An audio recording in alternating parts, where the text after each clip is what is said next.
Remue ménage. Remue ménage.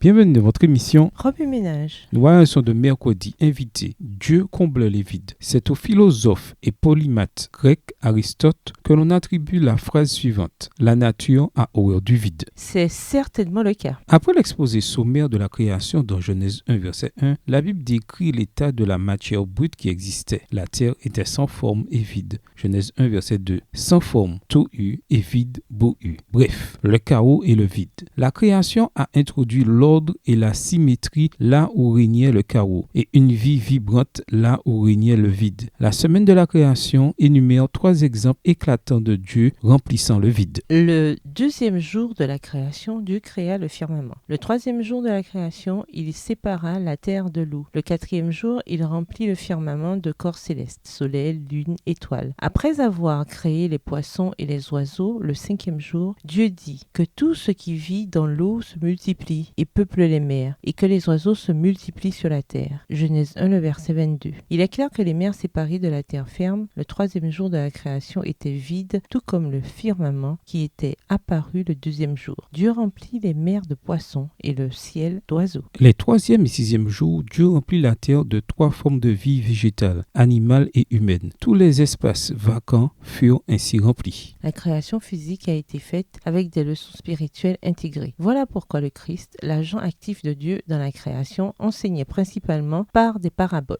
Ellen White a écrit « L'Éternel a placé dans la main des hommes par l'intermédiaire de la nature la clé qui ouvre les trésors de sa parole. L'invisible est illustré par le visible. La sagesse divine, la vérité éternelle, la grâce infinie nous sont révélées par les choses que l'Éternel a faites. » Texte tiré du livre « Avec Dieu chaque jour » à la page 119, livre écrit par Ellen G. White. Le Dieu de la création, le Dieu du sabbat du 7e jour, sait comment combler les vides. Et il est prêt à combler les vides dans la vie de ses enfants. Le vide peut avoir été créé par un décès, un divorce, le chômage, une rupture amoureuse ou une déception scolaire. La situation peut sembler sans forme et vide, mais le Créateur rempli d'amour peut combler ces vides. La nature a horreur du vide et Dieu aussi. Remue ménage, où voyez-vous Jésus dans Marc 2, les versets 23 à 28? De quelle façon l'observation du sabbat peut-elle rendre votre vie plus satisfaisante? Que vous dit Jésus par ce texte? En quoi voyez-vous Jésus différemment ou le voyez-vous de nouveau? Comment réagissez-vous en voyant Jésus de cette manière? Au revoir. Et à demain si Dieu veut.